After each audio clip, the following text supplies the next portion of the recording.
Hello समो विनाश and rising Capricorn. तो ये रीडिंग होगी आपकी 11 मई से लेकर 17 मई तक। ये भी याद रखिएगा कि रीडिंग जनरल है, तो जितना आपसे रेजोनेट हो आप उतना ले सकते हैं, बाकी आप छोड़ सकते हैं। यहाँ ओवरऑल एनर्जी में मुझे दिख रहा है कि कोई आपको मिस कर रहा है। किसी ऐसे पर्सन की तरफ से आपको अपॉर्चुनिटी मिल सकती है, आपके पास अपॉर्चुनिटी आ सकती है जिनके साथ पास्ट में आपका ब्रेकअप हो गया हो। आपके सोलमेट हो सकते हैं कोई, जिनके साथ आपका बहुत डीप कनेक्शन हो, कोई ऐसे पर्सन हो सकते हैं, फ्रेंड भी हो सकते हैं। लेकिन मुझे ये फ्रेंडशिप नहीं लग रही है, ये किसी किस्म की रिलेशनशिप के मामले में ही लग रहा है। रोमांटिक रिलेशनशिप हो सकती है। कोई आपको बहुत ज़्यादा मिस कर रहा है, उसकी तरफ से आपके पास कोई ना कोई अपॉर्चुनिटी आ सकती है। कुछ लोगों के लिए हो सकता है फ्रेंडशिप की ऑफ़र हो, कुछ लोगों के लिए ये लव से रिलेटेड या रिलेशनशिप की ऑफ़र भी हो सकती है, जो शुरू करने के लिए हो। तो ये तो ओवरऑल एनर्जी है। अब हम जो आपका चैलेंज है, अभी हम क्लैरिफाई करेंगे। यहाँ पर आपका जो चैलेंज है वो ये है कि हो सकता है आपको किसी को ऑफ़र करना हो कुछ, या आपका चैलेंज है कि आपको ऑफ़र करना है, आप ऑफ़र नहीं करना चाह रहे हो, या आप डर रहे हो, या तो फिर जिनसे आप डील कर रहे हैं वो हो सकता है आपको कोई ना कुछ ऑफ़र करेंगे। वो ही पास्ट पर्सन भी हो सकते हैं, या हो सकता है आपकी लाइफ में ब्रांड न्यू पर्सन आए। कुछ लोगों के लिए हो सकता है कि कोई न्यू पर्सन हो, कुछ लोगों के लिए हो सकता है कि आपके जो पास्ट पर्सन हैं जिनके साथ आपका ब्रेकअप हुआ था, तो उनकी तरफ से आपको किसी किस्म की ऑफ़र मिले तो आपको एक्सेप्ट करनी हो, ऐसा भी हो सकता है। तो ये आपका चैलेंज है कि आपको ये जो बंदा था, ये पास्ट में हो सकता है भाग रहा हो आपसे, बार बार भाग जाता हो या गायब हो जाता हो, या इतनी रिस्पॉन्सिबिलिटी नहीं लेता हो जैसा कि आप चाहते कि एक बंदा ले जो जिसके साथ आप कनेक्ट हो। तो यहाँ पर जो स्टेबिलिटी है ना, वो नहीं थी इस कनेक्शन में। तो हो सकता है इस बार स्टेबिलिटी की ऑफ़र आपके पास है और आप ट्रस्ट ना कर सकें इन पर कि आपको एक्सेप्ट करनी भी चाहिए कि नहीं करनी चाहिए। क्या पता है ऑन एंड ऑफ ही रहेगा कनेक्शन, या कुछ ना कुछ गड़बड़ ही रहेगी। तो जो भी आपके जो पास्ट जो भी आपने ग्लासेस लगाए हुए थे, जिस तरीके से जिस नज़र से आप इस बंदे को देखते हैं, वैसे आपको नहीं देखना है। आपको रियलिटी देखनी है कि ये कितना सच बोल रहा है और कितना झूठ बोल रहा है। इसकी इस ऑफ़र में क्या सही है, क्या गलत है, आपको क्या करना चाहिए, फिर डिसीजन लेना है। तो इस टाइप के ये आपका चैलेंज है इस वीक का। तो यहाँ पर आप लोग को रिसेंट पास्ट में मुझे दिख रहा है कि आप लोगों को हो सकता है डर हो, कुछ ना कुछ टॉक्सिक है इस कनेक्शन में। या तो जिनसे आप डील कर रहे हैं वो आप पर को डिपेंडेंट है, या तो फिर आप उन पर को डिपेंडेंट हैं। तो आप कुछ भी पॉजिटिव करना चाहते हैं, आप कर नहीं पाते, या तो आपको डर है कहीं आपको छोड़ के ना चले जाएं फिर से, क्योंकि कुछ ना कुछ ऑब्सेस्ड हैं, या तो आप इनसे, या तो फिर आप इन पर डिपेंड होते हैं फाइनेंशियली, ऐसा भी हो सकता है। इस वजह से आपको डर लग रहा है, ये आपकी लाइफ से चले गए तो फिर आप क्या करेंगे, इस टाइप की किसी किस्म का फेयर है जिस पर आप कंट्रोल नहीं कर पा रहे थे रिसेंट पास्ट। अब यहाँ प्रेजेंट मोमेंट में आप लोगों को स्टेबिलिटी मिलती हुई दिख रही है आपके रिलेशनशिप में, या स्पेशल रिलेशनशिप में ही मुझे लग रहा है आप लोगों की मीटिंग होती हुई दिख रही है, बातचीत होती हुई दिख रही है। कुछ लोग हो सकते हैं ब्रांड न्यू पर्सन हो आपकी लाइफ में, ब्रांड न्यू पर्सन आए हों जिस पर आप ट्रस्ट नहीं कर पा रहे हो, पर यहाँ प्रेजेंट मोमेंट में बातचीत होती हुई दिख रही है, कम्युनिकेशन आप लोगों की हो रही है, डेट्स वगैरह प्लानिंग हो रही है प्रेजेंट मोमेंट में रिलेशनशिप के बारे में या रिलेशनशिप के फ्यूचर के बारे में। कुछ लोगों के लिए ब्रांड न्यू पर्सन हो सकते हैं, कुछ लोगों के लिए पास्ट पर्सन हो सकते हैं जो कि आपको मिस कर रहे हो, जिनके साथ आपका ब्रेकअप हुआ हो।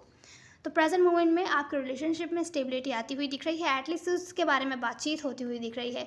नियर फ्यूचर में मुझे आप लोग बहुत ज़्यादा हैप्पी दिख रहे हैं, क्लियरिटी आपको मिलती हुई दिख रही है कि सामने वाला बंदा आपसे क्या चाहता है, उसकी क्या इंटेंशंस हैं, क्या फीलिंग्स हैं उसकी आपकी तरफ।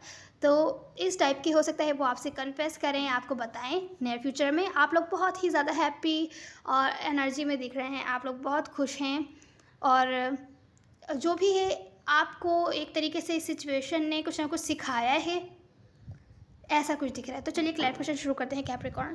तो कैप्रिकॉर्न आपका चैलेंज ये है कि इनकी तरफ से आपकी तरफ कोई ना कोई ऑफ़र आ रही है, या तो फिर आपको इनको कुछ ना कुछ ऑफ़र करना है, या आपके पास फिर से आए हैं। मुझे ऐसा लग रहा है कि ये पर्सन आपको कुछ ना कुछ ऑफ़र कर रहे हैं, या हो सकता है इस वीक करें, या किसी न किस्म की कम्युनिकेशन हो। तो आप लोगों के बीच जो कनेक्शन है वो बहुत ज़्यादा ऑन एंड ऑफ है, आते जाते रहते हैं आपकी लाइफ से।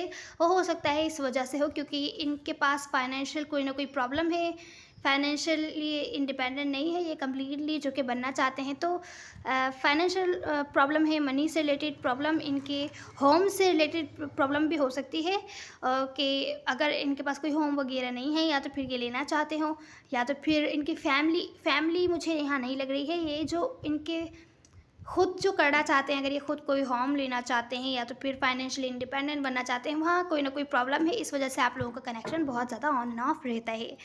तो अगर ये पास में चले गए थे, इमोशनली डिस्कनेक्ट हो गए थे, तो अब फिर से कनेक्ट होते हुए दिख रहे हैं। हो सकता है आपके पास आएँ, आपको किसी ना किसी किस्म की कोई ना कोई ऑफ़र दें। आपको ऐसा भी फ़ील हो सकता है कि ये आपके साथ माइंड गेम्स खेल रहे हैं, आपको मैनिपुलेट कर रहे हैं। जब इनकी मर्ज़ी होती है ये चले जाते हैं, जब मर्ज़ी होती है ये आ जाते हैं। तो हो सकता है आपको ऐसा फ़ील हो कि आप इनके लिए एक ऑप्शन हैं, उनकी लाइफ़ में दूसरे भी ऑप्शन हैं जिनको ये एंटरटेन कर रहे हैं, और यहाँ पर आपके साथ माइंड गेम्स खेल रहे हैं। लेकिन इनकी जो प्रॉब्लम है वो फाइनेंशियल प्रॉब्लम हो सकती है, जिसकी वजह से आप लोग कनेक्शन ऑन एंड ऑफ रहता है। तो अब हम रिसेंट पास्ट की एनर्जी देखते हैं। तो कैप्रिकॉर्न, मुझे लग रहा है रिसेंट पास्ट में आप लोग कुछ भी नया शुरू करने से घबरा रहे थे, वर्क से रिलेटेड सिचुएशन में भी, रिलेशनशिप से रिलेटेड सिचुएशन में भी। पर मुझे ये आप लोगों की रिलेशनशिप लग रही है जहाँ आप न्यू बिगैनिंग से घबरा रहे थे, अगर इन पर्सन के साथ है तो भी, और अगर ब्रांड न्यू पर्सन है आपकी लाइफ में तो भी, क्योंकि अब आप ट्रस्ट नहीं कर पा रहे हैं इन पर कि आप किस तरीके से ट्रस्ट करें।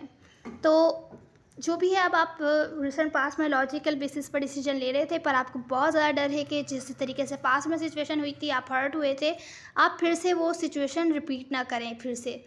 तो आप रिपीट नहीं करना चाहते वो सारी सिचुएशन जो भी हुई पास्ट में। आप रिसेंट पास्ट में बहुत ज़्यादा डरे हुए हैं, अपने फेयर्स पर कंट्रोल नहीं कर पा रहे हैं। अब हम प्रेजेंट मोमेंट की एनर्जी देखते हैं। तो कैप्रिकॉर्न, प्रेजेंट मोमेंट में मुझे यहाँ दिख रहा है कि जो भी आपके फेयर्स थे रिसेंट पास्ट पे, जिन पर आप कंट्रोल नहीं कर पा रहे थे, आप प्रेजेंट मोमेंट में उन पर कंट्रोल कर लेंगे। किसी भी किस्म का फेयर है आपका, लेकिन आप कोशिश करेंगे जो भी आपकी फीलिंग्स एंड टेंशन्स है इनकी तरफ या इस रिलेशनशिप की तरफ, वो हिडन ही रहें तो बेहतर रहेगा। लेकिन आप लोग अपने फेयर्स पर कंट्रोल करने में कामयाब होते हुए दिख रहे हैं। प्रेजेंट मोमेंट में आप लोग को स्टेबिलिटी मिलती हुई दिख रही है, ब्रांड न्यू बिगैनिंग होती हुई दिख रही है, रिलेशनशिप से रिलेटेड मामलात में स्टेबिलिटी आती हुई दिख रही है आप लोगों के कनेक्शन में। और सामने वाले पर्सन जो हैं जिनसे आप डील कर रहे हैं, वो भी आपको सपोर्ट करने के लिए तैयार हैं, वो भी आपको सपोर्ट कर रहे हैं, और स्टेबिलिटी के साथ आप लोग नई शुरुआत करते हुए दिख रहे हैं प्रेजेंट मोमेंट में। तो अब हम नियर फ्यूचर की एनर्जीज देख लेते हैं। कैप्रिकॉर्न, नियर फ्यूचर में आप लोग बहुत हैप्पी दिख रहे हैं, क्लैरिटी आपको मिलती हुई दिख रही है, आप लोग लाइट एनर्जी में दिख रहे हैं, फ्लर्टिंग करते हुए दिख रहे हैं, फ्लर्टेशियस लाइट एनर्जी में दिख रहे हैं, अपना टाइम एंजॉय करते हुए दिख रहे हैं। आप लोग की जो भी रिलेशनशिप थी उसमें कुछ ना कुछ चेंजेस आते हुए दिख रहे हैं। अगर पास्ट में या आपको छोड़ के चले गए थे, आपको लॉस्ट अलोन फील हो रहा था, या आपने इनको अपनी लाइफ से कट कर दिया था क्योंकि स्टेबिलिटी नहीं थी, तो अब चेंजेस आते हुए दिख रहे हैं आपकी लाइफ में इस सिचुएशन से रिलेटेड। आप लोगों को इंट्यूटिवली गाइड मिलती हुई दिख रही है कि आपको क्या डिसीजन लेना है, क्या स्टेप लेना है, और आपको आगे क्या करना है। तो आप लोग हैप्पी एनर्जी में दिख रहे हैं। अब हम आप लोग की एडवाइस देख लेते हैं। तो कैप्रिकॉर्न, यहाँ पर आप लोगों की एडवाइस ये है कि इमोशंस में आपको आकर, अगर आपको अभी अच्छा फील हो रहा है तो आप कुछ भी कह दें या अपने इमोशन शो कर दें। बाद में आपको लगे कि मुझे नहीं करना चाहिए था, तो जो भी आप कुछ बताएं किसी को, या जो भी डिसीजन लें, जो कुछ भी करें, एक्शंस में शो करें या तो फिर आप बोल के शो करें, तो बेहतर है अपने इमोशंस कम ही शो करें तो बेहतर रहेगा।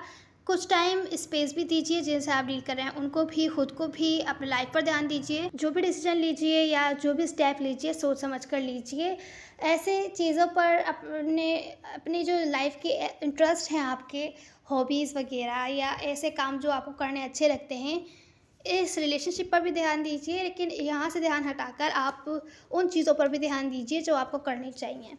बेहतर है कि एडिक्शन आपको क्रिएट ना हो, या तो फिर आप ऑब्सेस ना हो। तो अपनी लाइफ पर भी ध्यान दीजिए, थोड़ा इनको भी स्पेस दीजिए, आप भी स्पेस लीजिए। तो ये थी आपकी रीडिंग। उम्मीद है आपको कोई ना कोई हेल्प मिली होगी। मैटर नहीं करते, सब एनर्जीज होती है। Now see you in the next one. God bless you.